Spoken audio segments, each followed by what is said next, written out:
اما بعد فاعوذ باللہ من الشیطان الرجیم بسم اللہ الرحمن الرحیم الحمد للہ رب العالمین الرحمن الرحیم مالک یوم الدین ایاک نعبد و ایاک نستعین اہدنا الصراط المستقیم صراط الذین انعمت علیہم غیر المغضوب علیہم ولا الضالین آمین ما اصاب من مصیبت الا باذن اللہ ومن یؤمن باللہ یہد قلبہ واللہ بکل شیء علیم وقال عز وجل كما ورد في سورة الحديد ما أصاب من مصيبة في الأرض ولا في أنفسكم إلا في كتاب من قبل أن نبرأها إن ذلك على الله يسير لكي لا تحصوا على ما فاتكم ولا تفرحوا بما آتاكم والله لا يحب كل مختال فخور وقال عز وجل كما ورد في سورة الانشراح إن مع العسر يسرا إن مع العسر يسرا صدق الله العظيم. وعن أبي العباس عبد الله بن عباس رضي الله تعالى عنهما قال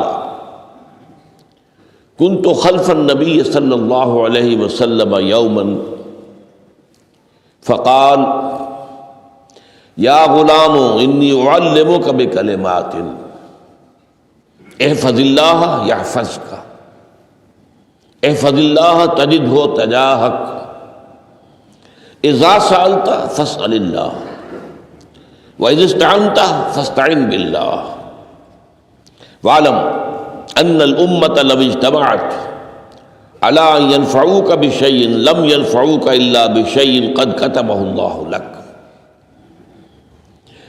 وَإِنِ اجْتَمَعُوا عَلَىٰ أَن يَضُرُّوكَ بِشَيْءٍ لَمْ يَضُرُّوكَ إِلَّا بِشَيْءٍ قَدْ كَتَبَ اللَّهُ عَلَيْكَ رُفِعَتِ الْأَقْلَامُ وَجَفَّتِ الصُّحُفُ رواه الترمذی رحمہ اللہ وقال حدیث حسن صحیح. وفي روایت غیر الترمذی احفظ اللہ تجدہ امامک تعرف الى اللہ فی الرخاء یعرفک فی الشدہ وعلم ان ما اخطاک لم یکن لیصیبک وما اصابک لم یکن لیخطئک وعلم ان النصر مع الصبر وان الفرج مع الكرب وان مع العسر یسرا. رب اشرح لي صدری ویسر لي امری واحلل عقدۃ من لسانی یفقہوا قولی. اللہم ربنا الہمنا رشدنا واعذنا من شرور انفسنا اللہم ارنا الحق حقا وارزقنا اتباعہ وارنا الباطل باطلا وارزقنا اجتنابہ آمین یا رب العالمین. یہ حدیث نمبر 19 40 نبوی کی روح دین کے اعتبار سے ایک بہت ہی اہم مسئلے سے بحث کرتی ہے. اس کے راوی ہیں حضرت عبداللہ ابن عباس جن کی کنیت ہے ابو العباس، یعنی ان کے والد کا نام بھی عباس ہے، ان کے بیٹے کا نام بھی عباس ہے. عن ابی العباس عبداللہ ابن عمر ابن عباس رضی اللہ تعالی عنہما. تو اس میں چونکہ جیسا کہ میں نے عرض کیا کہ استعانت باللہ، مدد مانگنی ہو تو صرف اللہ سے مانگو، یہ دین کی روح کا ایک بہت اہم مسئلہ ہے، بہت اہم موضوع روح دین. میں نے اسی لیے آج سورہ فاتحہ کی تلاوت کی شروع میں کہ اس مسئلے کی اہمیت جو ہے اس کا آپ کو اندازہ ہو جائے. سورہ فاتحہ جو ہماری نماز کا جزو لازم ہے، حدیث نبوی ہے لا صلاۃ لمن لم یقرأ بفاتحۃ الکتاب، سورہ فاتحہ کے بغیر کوئی نماز نہیں. ہر رکعت میں ہم پڑھتے ہیں یا یہ دوسری بات ہے، فقہ حنفی کے مطابق امام پڑھتا ہے اگر جہری انداز میں تو گویا کہ پوری جماعت کی طرف سے ادائیگی ہوئی، لیکن اس پہ اتفاق ہے کہ سورہ فاتحہ ہی اصل نماز ہے۔ اسی لیے ایک حدیث میں جو مسلم شریف میں آئی ہے حضرت ابو ہریرہ سے، سورہ فاتحہ کی تجزیہ کیا گیا ہے مضامین کا، اور وہ حدیث قدسی ہے۔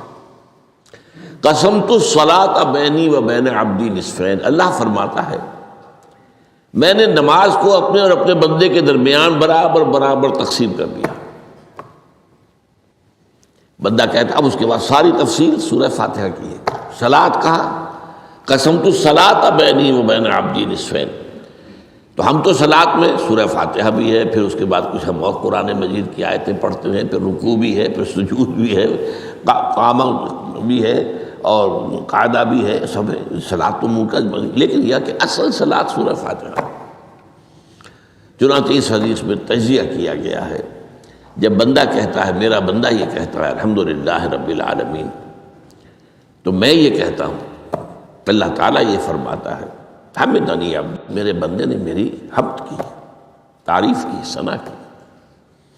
جب بندہ کہتا ہے الرحمن الرحیم، میں کہتا ہوں، اللہ کہتا ہے اثنا علی عبدی، میرے بندے نے میری ثنا کی۔ اور جب بندہ کہتا ہے مالک یوم الدین، تو اللہ فرماتا مجدنی عبدی، میرے بندے نے میری بزرگی بیان کی۔ تو یہ سارا میں اس لیے آپ کو حوالہ دے دیا ہے۔ آج میں سورہ فاتحہ کا درس نہیں دے رہا ہوں، پوری بات نہیں سنا رہا کہ اصل نماز سورہ فاتحہ۔ اب سورہ فاتحہ میں 7 آیتیں ہیں، اور عجیب ترتیب ہے، 3 آیتوں پر ایک جملہ بنتا ہے۔ الحمدللہ رب العالمین الرحمن الرحیم مالک یوم الدین، آیتیں 3، جملہ 1۔ پھر 3 آیتوں پر ایک جملہ ہے آخر میں، اہدنا الصراط المستقیم صراط الذین انعمت علیہم غیر المغضوب علیہم ولا الضالین، آیتیں 3، جملہ 1۔ درمیانی آیت ہے 4 نمبر کی، ایاک نعبد و ایاک نستعین۔ یہ ہے در حقیقت مرکزی آیت، مرکزی ہو گئی، 3 ادھر 3 ادھر، پھر وہ 3 ایک جملہ، آخری 3 ایک جملہ، اور یہ ایک آیت میں 2 جملے ہیں۔ ایاک نعبد بھی مکمل جملہ ہے، و ایاک نستعین بھی مکمل جملہ ہے، اور یہیں پر سورہ فاتحہ کی وہ تقسیم ہوتی ہے آدھی۔ 3.5 آیتیں ادھر ہیں، الحمدللہ رب العالمین الرحمن الرحیم مالک یوم الدین ایاک نعبد۔ اب واو آ گیا، یہ واو ایسے ہے جیسے کہ آپ ترازو کو پکڑتے ہیں، مٹھ اس کی جو ہے۔ اب 3.5 آیتیں ہیں، وَإِيَّاكَ نَسْتَعِينُ اهْدِنَا الصِّرَاطَ الْمُسْتَقِيمَ صِرَاطَ الَّذِينَ أَنْعَمْتَ عَلَيْهِمْ غَيْرِ الْمَغْضُوبِ عَلَيْهِمْ وَلَا الضَّالِّينَ۔ یہ جو مرکزی آیت ہے، اس میں 2 باتوں کا ذکر ہے۔ ایاک نعبد، ایک تو ہم اقرار کرتے ہیں کہ اللہ ہم صرف تیری ہی بندگی کرتے ہیں اور کرتے رہیں گے، یہ حال اور ماضی، حال اور مستقبل دونوں کو محیط ہے۔ اور دوسرا وَإِيَّاكَ نَسْتَعِينُ، اور صرف تجھ ہی سے مدد مانگتے ہیں اور مانگتے رہیں گے۔ یہ گویا کہ دین کا ایک مرکزی نقطہ ہے، جو صلاۃ کا مرکزی نقطہ ہے، وہی در حقیقت دین کا مرکزی نقطہ ہے۔ اب ہم اس پر غور کر چکے ہیں، 40 نبوی کی حدیث نمبر 3 جو ہے وہ اس پر ہے، ایاک نعبد۔ اس میں گفتگو ہو چکی ہے تفصیل سے کہ عبادت کا تصور کیا ہے، جس کے لیے انسان کو پیدا کیا گیا، وما خلقت الجن والانس الا لیعبدون۔ اور تمام رسولوں کی دعوت کا مرکزی نقطہ ان اعبدوا اللہ ما لکم من الہ غیرہ۔ زندگی آمد برائے بندگی، زندگی بے بندگی شرمندگی۔ اور اس میں جو کنفیوژن ہم نے پیدا کر دیا ہے کہ عبادت کو عبادات کے مترادف قرار دے دیا، نماز روزہ حج اور زکوٰۃ یہ عبادات ہیں، وہ عبادت جس کے لیے ہمیں پیدا کیا گیا ہے وہ یہ چیزیں نہیں ہیں، وہ ہے پوری زندگی میں ہمہ تن ہمہ وقت ہمہ جہت اللہ کی اطاعت۔ ہر وقت نماز تو نہیں پڑھی جاتی، ہر روز روزہ تو نہیں رکھا جاتا۔ یہ جو کہا کہ میں نے صرف تمہیں پیدا ہی اس لیے کیا کہ میری عبادت کرو، تو عبادت سے مراد یہ چیزیں نہیں ہو سکتی۔ یہ در حقیقت اس عبادت کے لیے سپورٹس ہے، جیسے 4 ستون ہیں ان پر چھت ہے، چھت کو سپورٹ دینے کے لیے ستون ہے. ستونوں کی معنویت ہی تب ہے جبکہ چھت ہو، ورنہ کیا کہیں گے کس لیے کھڑے کر دیے 4 ستون؟ پاگل پن ہے کوئی؟ کس لیے؟ What for? جب تک کہ چھت کا تصور نہ ہو. شامیانے کے لیے 4 آپ نے بانس کھڑے کیے ہیں، کس لیے؟ اس شامیانے کو سپورٹ کرنے کے لیے. تو اب اس میں جو ایک مضمون آیا وہ یہاں بھی آ گیا اس حدیث میں، تو قرآن مجید کی آیت میں ایاک نعبد و ایاک نستعین، یہ ہے دوسری بات جس پر کہ آج کی ہماری مرکزی جو مضمون ہے وہ یہ حدیث. تجھ ہی سے مدد مانگتے ہیں اور مانگتے رہیں گے. اللہ تعالیٰ سے مدد مانگنا، اب آپ یوں سمجھیے کہ مدد جو مانگی جاتی ہے مختلف الفاظ استعمال ہو سکتے ہیں. استعانت وہ اس حدیث میں بھی آیا، قرآن میں بھی آیا سورہ فاتحہ میں، ایاک نستعین. استمداد مدد طلب کرنا، استنصار نصرت مانگنا، استدعاء کوئی دعا کرنا کسی کام کے لیے، استغاثہ کسی کی دعائی دینا، یہ تمام ایک قبیل کی چیزیں ہیں. ان کو جمع کر لیجیے استعانت. اب استعانت ایک تو ہے عام مادی دنیا جو اصول کے اندر میں کسی سے کہوں بھائی مجھے ذرا پانی پلا دینا، یہ بھی استعانت ہی ہو گئی نا. میں نے اپنی ایک ضرورت کو پورا کرنے کے لیے اسے مدد چاہیے. اس میں کوئی شرک نہیں، کوئی برائی نہیں. معلوم ہے یہ ایک عام مادی قوانین کے تحت ہوگا. یہ علیحدہ بات ہے کہ حضور کے بارے میں یہ آتا ہے صلی اللہ علیہ وسلم کہ آپ کبھی ایسے کام کے لیے بھی کسی کو نہیں کہتے تھے. یہاں تک کہ اگر آپ سواری پر ہوتے تھے اور آپ کا جو کوڑا ہے وہ نیچے گر گیا تو آپ اپنی سواری کو بٹھا کر یا اتر کر خود کوڑا اٹھاتے تھے، کسی سے کہتے نہیں تھے کہ مجھے ذرا اٹھا دو.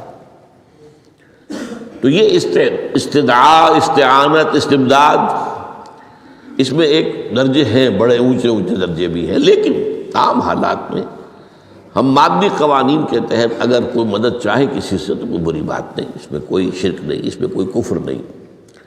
اگرچہ بعض حضرات کے نزدیک اس کا ایک درجہ ہے، وہ میں بعد میں بیان کروں گا.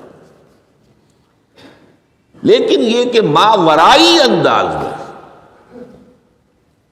کسی غیر مرئی حقیقی یا موہومہ شخصیت سے مدد مانگنا، یہ شرک. غیر مرئی حقیقی فرشتے ہیں، غیر مرئی ہے حقیقی.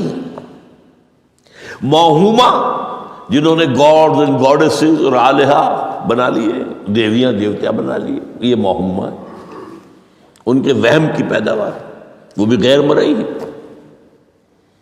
وہ انہوں نے تصویریں بنا دی ہیں پوجنے کے لیے، لیکن وہ یہ کہتے ہیں کہ یہ تصویریں جو ہم نے بنائی ہیں یا یہ مجسمے بنائے ہیں، بت بنائے ہیں، یہ صرف توجہ کے ارتکاز کے لیے ہیں تاکہ پورا مراقبہ کر سکیں، ہم اپنی توجہ کو مرکوز کر سکیں. ہمیں بھی پتہ ہے کہ ان بتوں میں کچھ نہیں ہے. ایک عام ہندو ہے بیچارہ، عام جاہل دیہاتی، وہ تو یہی سمجھتا ہوگا کہ اسی میں ہے سب کچھ، اس بت ہی کے اندر ہے. لیکن جو پڑھے لکھے ہندو ہیں، جو تعلیم یافتہ لوگ ہیں، ڈاکٹر رادھا کرشنن بہت بڑا فلسفی تھا، جو آپ کو معلوم ہے بھارت کا صدر رہا ہے، بہت بڑا فلسفی. تو اس کی ایک کتاب ہے انڈین فلسفی پہ، اتنی موٹی موٹی 2 جلدیں ہیں اور بڑی باریک ٹائپ کی. اس میں اس نے کہا کہ ہم ان بتوں میں کچھ نہیں سمجھتے، یہ تو صرف کنسنٹریشن، توجہ کو مرکوز کرنے کے لیے ہم نے ان کو بنا لیا ہے تاکہ ان کے ساتھ ایک ذہنی اور روحانی رشتہ قائم کرنے کے لیے اپنی توجہات کو مرکوز کر سکیں. بہرحال یہ میں نے بتایا، ایک ہے غیر مرئی حقیقی، ایک ہے غیر مرئی موہومہ. غیر مرئی حقیقی میں فرشتے بھی ہیں، معلوم ہے یہاں موجود ہیں، کرامن کاتبین ہیں، لیکن میں یہ نہیں کہہ سکتا کہ ذرا میری یہ مشکل دور کر دو. اس فرشتے سے میں مخاطب نہیں ہو سکتا، یہ شرک ہو جائے. حالانکہ ہمیں معلوم ہے فرشتہ ہے. فرشتے تو اس وقت ہمارے اس مجمع کو گھیرے ہوئے ہیں. حضور کی حدیث ہے، مجتمع قوم فی بیت من بیوت اللہ یتلون کتاب اللہ ویدارسونہ بینہم الا حفتہم الملائکہ وغشیتہم الرحمہ۔ جب بھی کبھی میرے گھروں سے کسی گھر میں میرے بندے جمع ہوتے ہیں قرآن کو پڑھنے اور سمجھنے کے لیے، سمجھنے سمجھانے کے لیے، تو فرشتے ان کے گرد گھیرا ڈال لیتے ہیں اور ان پر رحمت چھا جاتی ہے اور سکینت ان پر آسمان سے نازل ہوتی ہے، اور اللہ تعالیٰ ان کا ذکر کرتا ہے فی من عندہ۔ دیکھو اے فرشتو، تم تو کہتے تھے نا کہ اے اللہ تو یہ خلیفہ بنانے چلا ہے آدم، یہ تو دنیا میں فساد مچائے گا، دیکھو وہ میرے بندے وہ کیا کر رہے ہیں۔ اللہ تعالیٰ ذکر کرتا ہے ان کا اپنی اس مجلس میں، وہ جو ملأ اعلیٰ کی مجلس ہے، جو اللہ تعالیٰ کے قریب ترین جو فرشتے ہیں ان میں۔ تو فرشتے ہیں لیکن مدد نہیں مانگی جا سکتی۔ اسی طرح اب ذرا مسئلہ دوسرا وہ مختلف ہی ہو جائے گا۔ میں نے پہلے وہ بات کی جس میں اختلاف کا امکان ہی، فرشتے تو ہیں، ان پر ہمارا ایمان ہے، اور اصل میں ایمان بالملائکہ ہی کی شکل بگڑی ہے، یہ جو گاڈز اور گاڈیسز بنا لیے گئے اور دیوی اور دیوتا بنا لیے گئے اور آلہہ بنا لیے گئے، ملائکہ ہی کی۔ ملائکہ کو اللہ نے ایک ایک کام کے اوپر معمور کیا ہوا ہے، یہ پہاڑوں کا فرشتہ ہے، یہ بارش کا فرشتہ ہے، یہ فلاں کا فرشتہ ہے۔ انہوں نے انہی کو دیوتا بنا لیا، بس غلطی کیا لگی کہ ان کا کوئی اختیار بھی ہے۔ ہمارا ایمان کیا، فرشتوں کا اختیار کوئی نہیں۔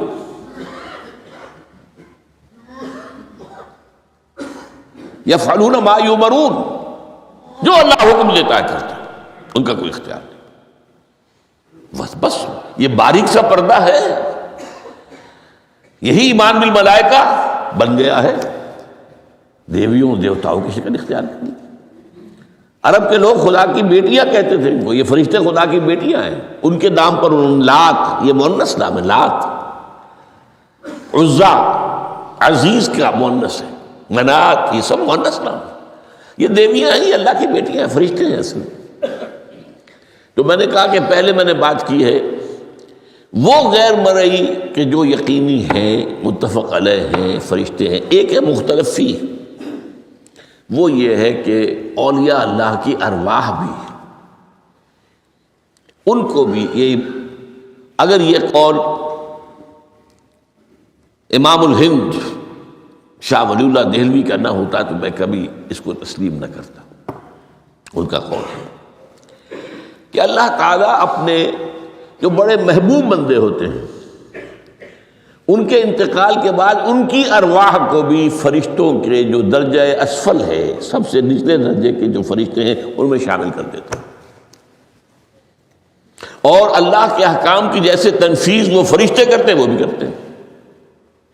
اب یہ مختلف ہی مسئلہ ہو گیا، سب کے نزدیک نہیں ہے ایسا، لیکن یہ کہ بعض کے نزدیک شاہ ولی اللہ کہہ رہے ہیں تو اس کو تو ہم اٹھا کر ردی کی ٹوکری میں تو نہیں پھینک سکتے بات، لیکن ان کو بھی نہیں پکارا جائے گا، وہ ہے، وہ بھی اللہ کی سول سروس کے اندر بھرتی ہو گئے۔ سول سروس ہے نا، اس کے کارڈرز ہیں ہمارے ہاں۔ پٹواری سے آپ چلیں گے تو ریونیو کا محکمہ جو ہے، پٹواری پر گرداور اور گرداور سے گرداور، قانون گو اور اس سے اوپر اور نائب تحصیلدار، یہ چلے گا۔ تو فرشتوں کے بھی گریڈ ہیں، طبقہ اسفل، طبقہ اعلیٰ۔ تو اگر اللہ تعالیٰ اپنے نیک بندوں کی ارواح کو بھی اس میں شامل کر دے تو ہمیں کیا اعتراض ہے، اور اس کو ماننے سے کوئی شرک لازم نہیں آئے گا۔ ہاں انہیں پکارو گے تو شرک لازم آ جائے گا۔ بات سمجھ رہے ہیں؟ باریک فرق۔ فرشتوں کو مانتے ہیں، پکار نہیں سکتے، مدد نہیں مانگ سکتے۔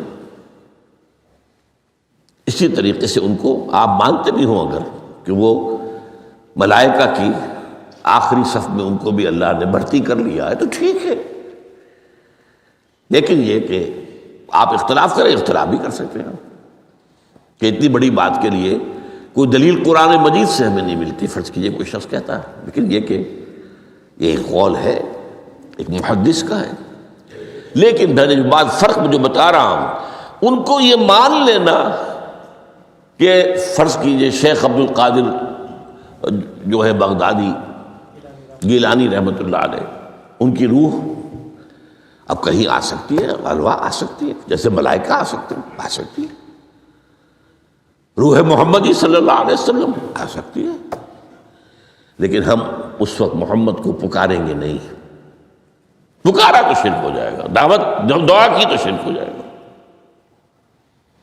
تو یہ ذرا باریک سا فرق ہے جو ہمارے ہاں اس فرق کو نہ سمجھنے کی وجہ سے ہی یا تو انکار کر دیتے ہیں سرے سے، روح آ ہی نہیں سکتی، اور یا یہ کہ پھر ان سے دعائیں اور استدعاء اور استغاثہ، تو یہ دونوں میں جو ہے انتہا ہو جاتی۔ اچھا، دنیا کے قانون کے تحت بھی جو میں نے کہا تھا، میں بتاؤں گا کہ اس کا بھی ایک مرتبہ ہے۔ آپ نے کسی شخص سے ایک کام کے لیے کہا، وہ کام دنیا کے قوانین کے تحت ہے۔ فرض کیجیے آپ کسی سے کہتے ہیں میری فلاں جگہ پر سفارش کر دیجئے، میرا یہ مسئلہ ہے، 100% درست ہے، لیکن یہ کہ فرض کیجئے کہ میرا جو مدعا علیہ ہے یا جو میرا مد مقابل ہے وہ چرب زبان ہے زیادہ، یا وہ اس نے کوئی لمبی چوڑی سفارش جو ہے فراہم کر دی ہے، تو آپ بھی میری بات رکھ دیں۔ وہاں قرآن مجید میں آیا ہے، سورہ نساء، من یشفع شفاعۃ حسنۃ، اچھی شفاعت کرنا، صحیح بات، تو اس کے اندر اللہ تعالیٰ نے اجر و ثواب رکھا ہے۔ اب آپ نے ایک دفعہ کہا، اس نے نہیں کیا، دوسری دفعہ کہا، نہیں کیا، پھر کہا، تو یہ میں ایک بزرگ کا قول آپ کو بتا رہا ہوں کہ یہ شرک ہو جائے گا۔ ایک دفعہ کہا ٹھیک ہے یہ سوال ہے، دوسری دفعہ کہا یہ بھی چلیے معاف، اب تیسری دفعہ، اس کا مطلب یہ کہ آپ نے یہ بات سمجھ لی ہے کہ آپ کا خیر اسی کے ہاتھ میں ہے، اور یہ شرک خفی ہو جائے گا۔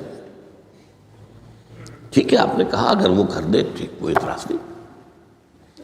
تو یہ باتیں بھی سمجھنے کی ہیں، کیونکہ آدمی جو ہے اگر پیچھے پڑ جاتا ہے، کہتا رہتا، مطلب معلوم ہوا کہ اس کے ذہن میں یہ بات بیٹھ گئی ہے کہ تمہارا خیر جو ہے، تمہاری بھلائی اسی کے ہاتھ میں نہیں۔ بہرحال اس تمہید کے بعد اب ہم پڑھ رہے ہیں۔ حضرت ابن عباس فرماتے ہیں رضی اللہ تعالی عنہ، کنت خلف النبی یوما صلی اللہ علیہ وسلم، ایک دن میں حضور کے پیچھے تھا۔ اب پیچھے ہونے سے کیا مراد ہے؟ گمان غالب یہ ہے کہ سواری پر، جس کو ردیف بھی کہتے ہیں، واللہ عالم یہ بھی ہو سکتا ہے کہ چلتے ہوئے پیچھے پیچھے چل رہے ہیں، ادب کے ساتھ، چچا زاد بھائی ہیں لیکن عمر میں تو بہت چھوٹے ہیں، نوجوان ہیں۔ اس کیفیت میں حضور نے اب ان سے خطاب کیا، یا غلام، اے نوجوان، اے لڑکے کہا، اے لڑکے، اعلمک کلمات، میں تمہیں تلقین کرتا ہوں چند کلمات۔ اب یہ ہے حضور کا طریقہ تربیت و تعلیم و تزکیہ۔ وہاں کوئی مدرسے نہیں تھے، وہاں کوئی درس کی محفلیں تو نہیں ہوتی تھی، محفل تو ایک ہی ہوتی تھی ہفتے میں، اور وہ جمعے کا اجتماع ہے، باقی حضور کی صحبت ہے۔ فجر کی نماز کے بعد بھی آپ بیٹھے ہیں، صحابہ بھی بیٹھ گئے، کچھ گفتگو ہو رہی ہے، اسی میں تربیت، اسی میں تعلیم، اسی میں تزکیہ۔ وہ علیحدہ ذکر کے حلقے جو ہے وہ ضربے مارنے کے لیے یہ تو نہیں تھے، یہ تو بات کی ایجاد ہے، میں تو سب مانتے ہیں کہ یہ بات کی ایجاد ہے، یہ مصنوع چیزیں نہیں۔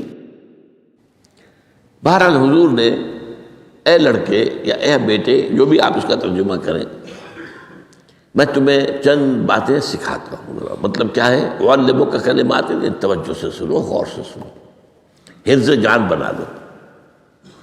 احفظ اللہ یحفظک، پہلا کلمہ، اللہ کی حفاظت کرو وہ تمہاری حفاظت کرے گا۔ اب اس سے مراد کیا ہے؟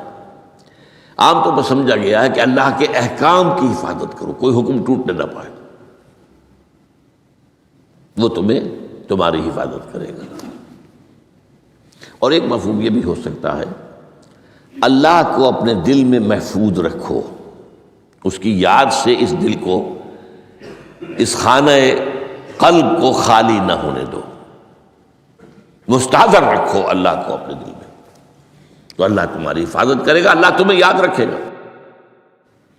اور حدیث قدسی میں یہ الفاظ آئے، میرا بندہ جب مجھے اپنے دل میں یاد کرتا ہے میں بھی اسے اپنے دل میں یاد کرتا ہوں۔ جب میرا بندہ کسی محفل میں میرا ذکر کرتا ہے میں اس سے کہیں بہتر محفل میں اس کا ذکر کرتا ہوں۔ اللہ کی محفل تو ملائے اعلیٰ کی ہے، ملائکہ مقربین کی ہے۔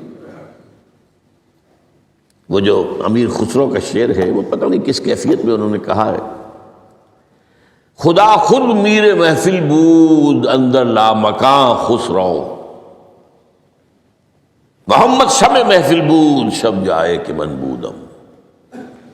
اے خسرو، رات میں جہاں تھا وہ رات کوئی کیفیت تھی جو گزری ہے، وہ ایک لامکان کی محفل تھی۔ اب مکان نہیں ہے، لامکان ہے، مادی نہیں ہے وہ۔ اس کی محفل میں میر محفل اللہ تھا اور شمع محفل محمد تھے صلی اللہ علیہ وسلم۔ خدا خود میر محفل بود اندر لامکان خسرو، محمد شمع محفل بود شب جائے کہ من بودم۔ بہرحال اللہ کو تم اپنے دل میں مستحضر رکھو، اللہ تعالیٰ تمہیں بھی یاد رکھے گا۔ دوبارہ فرمایا احفظ اللہ تجدہ امامک تجاہک، اللہ کو یاد رکھو تو اپنے سامنے موجود پاؤ گے، جب چاہو دعا کرو۔ وہ جو بات کہا ہے کہ دل میں ہے، جب چاہو مخاطب ہو جاؤ۔ دل کے آئینے میں ہے تصویر یاد، جب ذرا گردن جھکائی دیکھ لی، کہیں دور تو نہیں ہے۔ نحن اقرب الیہ من حبل الورید، تمہارے دل میں اللہ ہے تو کہاں جا رہے ہو اس کو ڈھونڈنے کے لیے؟ اپنے دل میں۔ وہ جو بے دل نے کہا ہے ستم استگر ہوست کا شبد کہ بے سیر سر وہ سمندرا، تجھے غنچہ کم نہ دمیدہ در دل کشا بچمندرا۔ بڑے ستم کی بات ہے کہ تمہارا دل کہتا چلو ذرا باغیچے میں چلو، پھولوں کی سیر کرو، یہ گلاب کا پھول ہے، یہ موتیا ہے، یہ سیر۔ ستم است، بڑے ستم کی بات ہے۔ کیوں یہ ستم، کیا ہو گیا اس میں؟ ستم است گر ہوست کا شد، تمہاری خواہش تمہیں کھینچتی ہے کہ بے سیر سر و سمندرا، سر و سمن ذرا ان کی سیر کرنے کے لیے آؤ۔ تجھے غنچہ کم نظر، تو خود ایک غنچہ ہے، تو خود ایک پھول ہے، اللہ کا بنایا ہوا اشرف المخلوقات۔ وہ اشرف المخلوقات سے بڑا کوئی پھول ہو سکتا ہے؟ تجھے غنچہ کم نہ دمیدہ در دل کشا، اپنے دل کا دروازہ کھولو، بچمن درا، اس کے اندر جو چمن آباد ہے وہ کیا ہے؟ روح ہے۔ دل مسکن ہے قلب، قلب مسکن ہے روح کا۔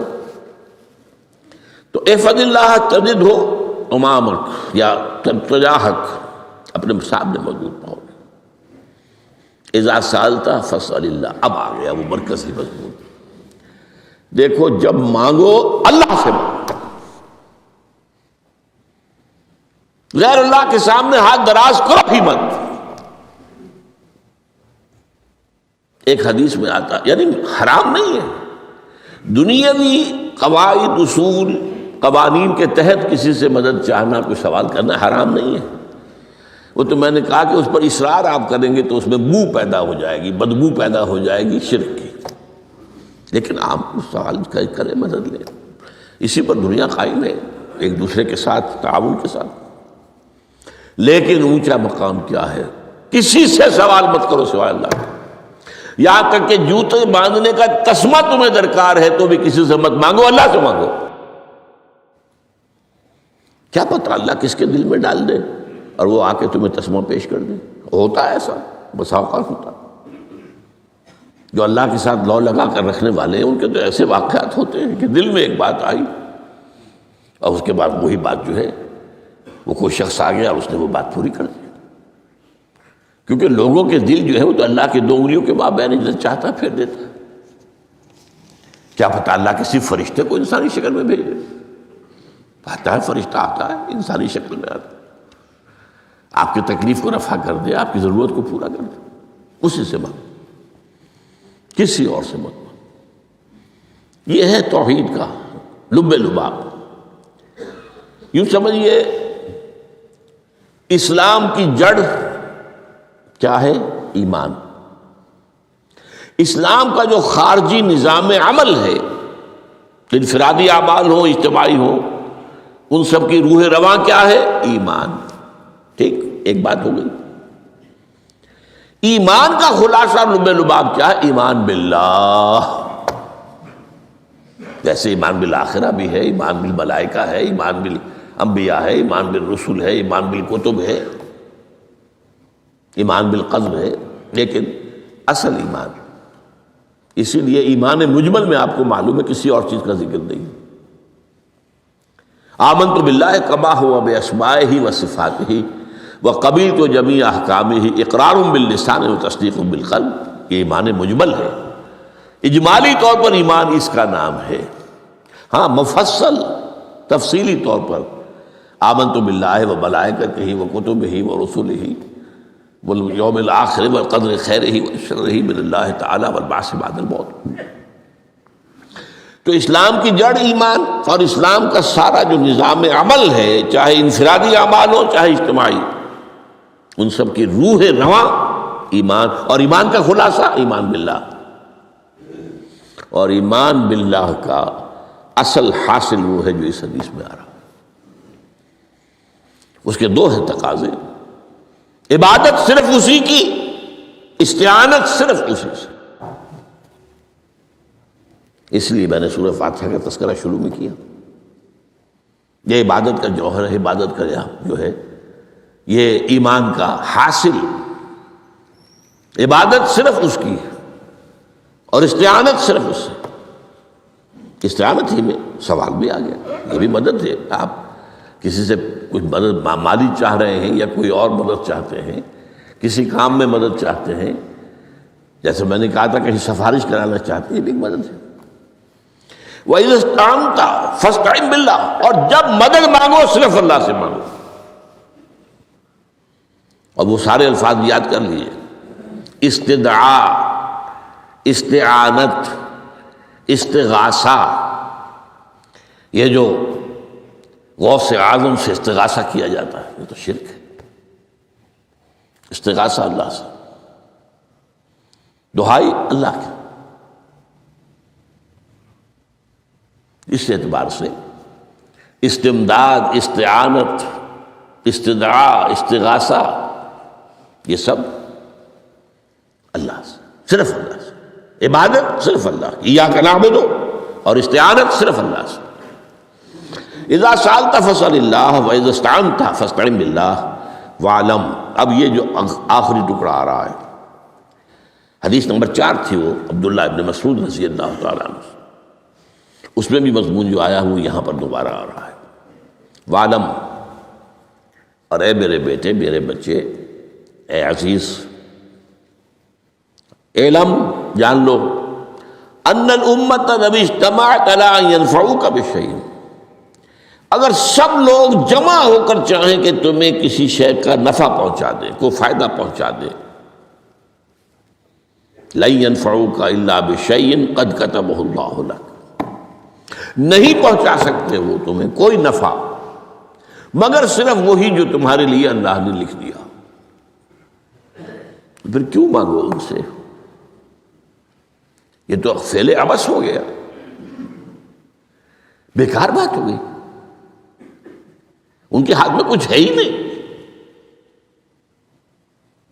لہذا یہ جان لو، سب لوگ مل کر چاہیں کہ تمہیں کوئی نفع پہنچا دیں، نہیں پہنچا سکتے مگر وہی کچھ جو اللہ نے تمہارے لیے اگر لکھ دیا ہے تو مل جائے گا، ورنہ نہیں۔ آپ اندازہ کیجئے کہ جو شخص اس سطح پر آ جائے اس میں کتنا استغنا ہوگا، کسی کے سامنے پیشانی رگڑے گا اپنی، کسی کے سامنے ہاتھ پھیلائے گا، کسی کے سامنے اپنی عزت نفس کو ہتھیلی پر رکھ کر پیش کرے گا، تم نے سوال کیا تو عزت نفس تو تم نے اس کے سامنے پیش کر دی. اب وہ چاہے تو کچھ اس کا لحاظ کر لے، چاہے تو ٹھوکر مار دے تمہاری عزت نفس کو. یہ وہ مقام ہے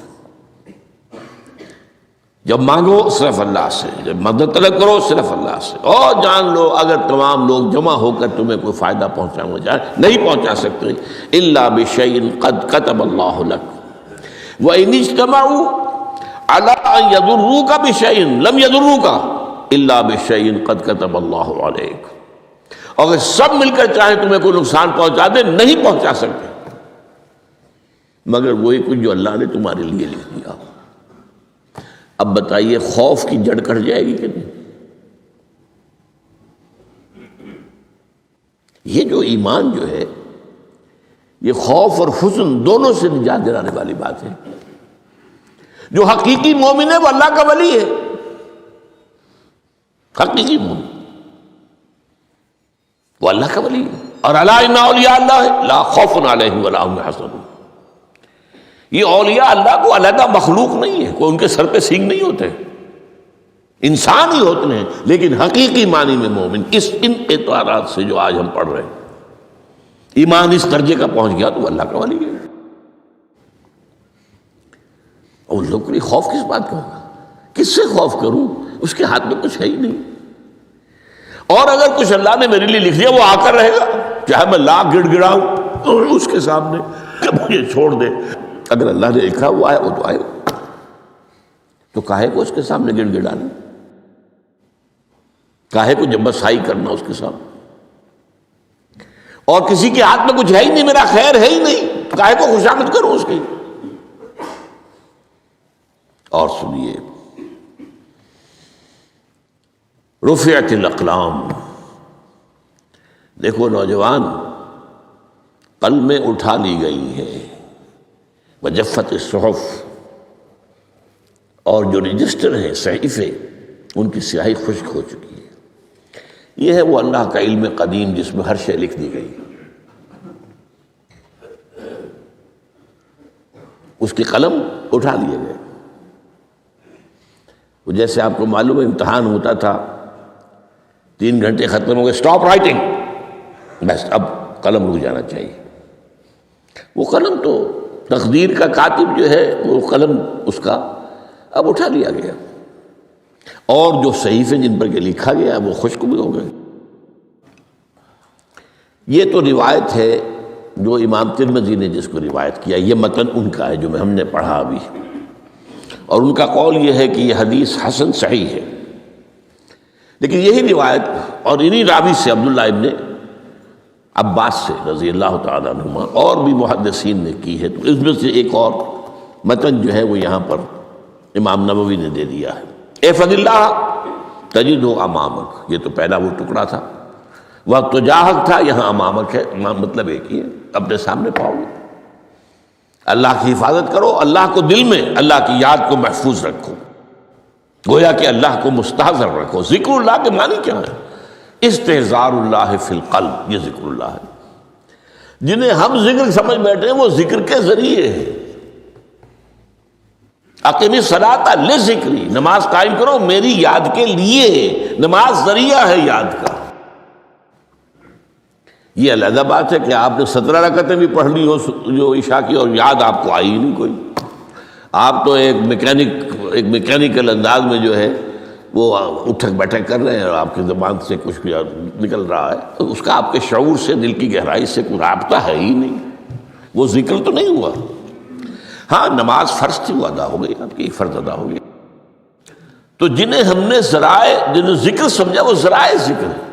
اللہ اللہ سبحان اللہ سبحان اللہ زبان سے، یہ تاکہ اس کے نتیجے میں وہ ذکر حاصل ہو جائے. استحضار اللہ فی القلب، ذکر کے معنی ہے استحضار اللہ فی القلب. تعرف الی اللہ فی الرخاء، اور دیکھو کشادگی کے وقت میں تم اللہ کو یاد رکھو، اللہ کی طرف رجوع کیے رہو، بھول نہ جاؤ. وہ نہ ہو جو کبھی کہا تھا، بہادر شاہ ظفر کے اشعار میں سے بہت زور کا شعر ہے. ظفر آدمی اس کو نہ جانیے، چاہے کتنا ہی ہو فہم و ذکا، جسے عیش میں یاد خدا نہ رہی، جسے تیش میں خوف خدا نہ رہا، وہ ہے کشادگی کی حالت میں، جبکہ تمہارے لیے کشادگی ہے، اللہ کی طرف رجوع کیے رکھو۔ یعرف کا فی الشدہ، تو اللہ اپنی توجہ تم پر رکھے گا شدت کے وقت میں، جب تمہیں کوئی تکلیف ہے، اس تکلیف کو تم پر آسان کر دے گا۔ تکلیف تو آنی ہے، لکھی ہوئی ہے، وہ تو آئے گی، لیکن یہ کہ اللہ تعالیٰ اس کی شدت کو، ایک ہی چیز ہے جس کو ایک انسان بہت شدت کے ساتھ محسوس کر رہا ہے، دوسرا آدمی اتنا نہیں محسوس کر رہا ہے، احساس کا معاملہ ہوگا نا۔ وہ تو اصل میں اگر انسان کی نروز کٹی ہوئی ہے تو احساس ہوگا ہی نہیں، سرے سے ہی نہیں ہوگا۔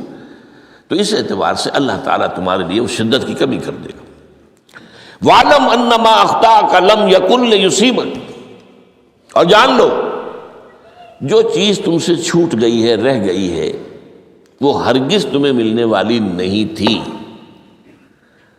اب آپ نے کسی ملازمت کے لیے درخواست دی ہے، درخواستیں مانگی گئی ہیں، اپنی سی محنت کر لی، نہیں ملی ملازمت، اب آپ بیٹھے ہوئے افسوس میں، رنج میں، غم میں، فلاں نے یہ کر دیا، فلاں نے یہ کر دیا، وہ فلاں جو ہے بڑی تکڑی سفارش لے آیا تھا، فلاں نے رشوت دے دی۔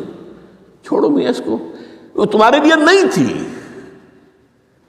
کاہے کو اپنے ذہن کے اندر یہ کھچڑی پکا رہے ہو بیٹھے ہوئے؟ خواہ آپ شاید سوء ظن میں بھی مبتلا ہو رہے ہو، کسی نے نہ رشوت دی اور آپ سمجھتے ہو کہ رشوت دی ہے اس نے۔ یہ ساری چیزیں جو ساری سیئات، ان کی جڑ کٹ ہے گی۔ وَعْلَمْ أَنَّمَا أَخْطَأَكَ لَمْ يَكُنْ لِيُصِيبَكَ وَمَا أَصَابَكَ، اور جو چیز تم پر آ گئی، لَمْ يَكُنْ لِيُخْطِئَكَ، ہو ہی نہیں سکتا تھا کہ وہ تم پر نہ آتی۔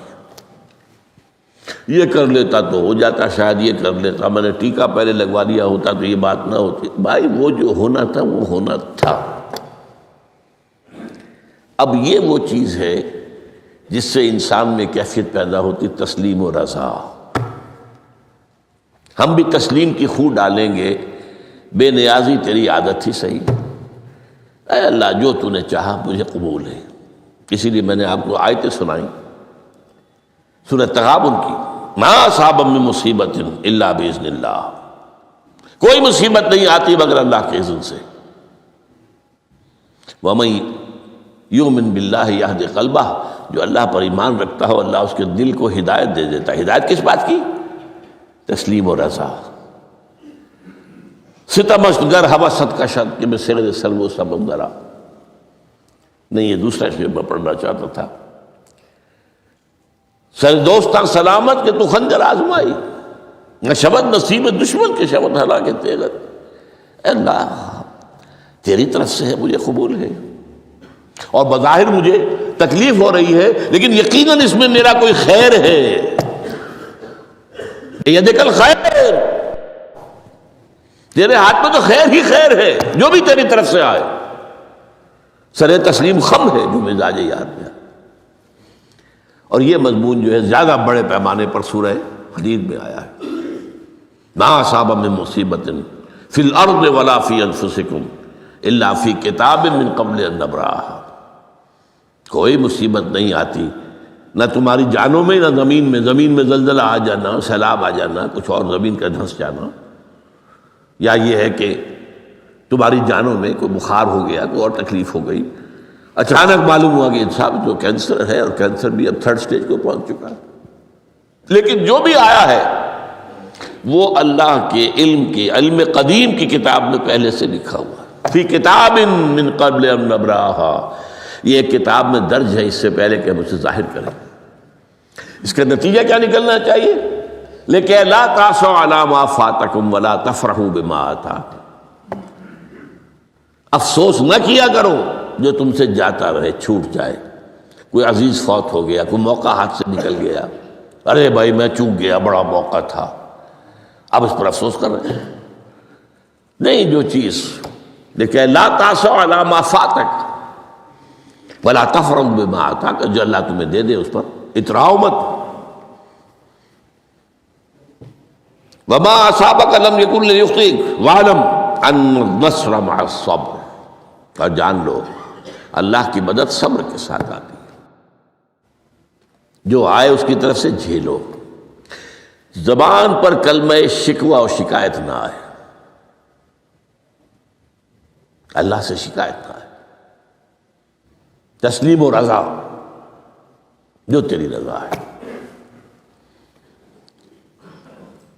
تیری صحت ہمیں منظور ہے، لیکن اس کو مولانا محمد علی جوہر ایک مرتبہ جیل میں گئے، ایک بیٹی بیمار ہوئی، فوت ہو گئی۔ اس کے بعد دوسری مرتبہ پھر جیل میں گئے، دوسری بیٹی کو وہی بیماری ہوئی۔ جیل میں اطلاع ملی کہ بیٹی کو یہ بیماری ہو گئی ہے، تو خط لکھا اشعار کی شکل میں۔ اس کا آخری شعر یہ ہے، تیری صحت ہمیں منظور ہے، لیکن اس کو نہیں منظور تو پھر ہم کو بھی منظور نہیں۔ ہم تو چاہتے ہیں میں بیٹی کے تجھے شفا ہو جائے، اسے منظور نہیں تو پھر ہمیں بھی منظور۔ وَاعْلَمْ أَنَّ النَّصْرَ مَعَ الصَّبْرِ وَأَنَّ الْفَرَجَ مَعَ الْكَرْبِ۔ فرج، فراخی، کھل جانا کسی چیز کا، یہ ہے کرب کے ساتھ، تکلیف کے ساتھ، تکلیف ہوتی ہے ساتھ۔ اللہ نے قانون بنایا ہے دنیا کا۔ اب آپ اندازہ کیجئے بچے کی ولادت میں ماں کو کتنی تکلیف اٹھانی پڑتی ہے۔ آج کل تو فیشن ہو گیا ہے، سیدھے سیدھے جاؤ، آپریشن کراؤ، تکلیف سے بچ جاؤ، لیکن یہ ہے کہ یہ بھی آپ کے علم میں ہوگا، وہ ساری تکلیف جیسے ہی بچے کو لا کر ماں کے برابر لٹایا ہے، ساری تکلیف ختم، پھر جو راحت اس سے میسر آتی ہے۔ ان الفرج مع الکرب وان مع العسر یسرا، اسی لیے میں نے وہ آیتیں بھی پڑھی تھی، ان مع العسر یسرا ان مع العسر یسرا۔ اس دنیا میں یہ اللہ نے نظام بنایا ہے، سختیاں جھیلنی ہی ہوں گی۔ لقد خلقنا الانسان فی کبد، ہم نے انسان کو پیدا کیا مشقت کے اندر، مشقت تو کرنی پڑے گی۔ کسی کی جسمانی مشقت زیادہ، کسی کی ذہنی مشقت زیادہ، مشقت سے چارہ کسی کو نہیں۔ تو یہ ہے ان مع العسر یسرا ان مع العسر یسرا۔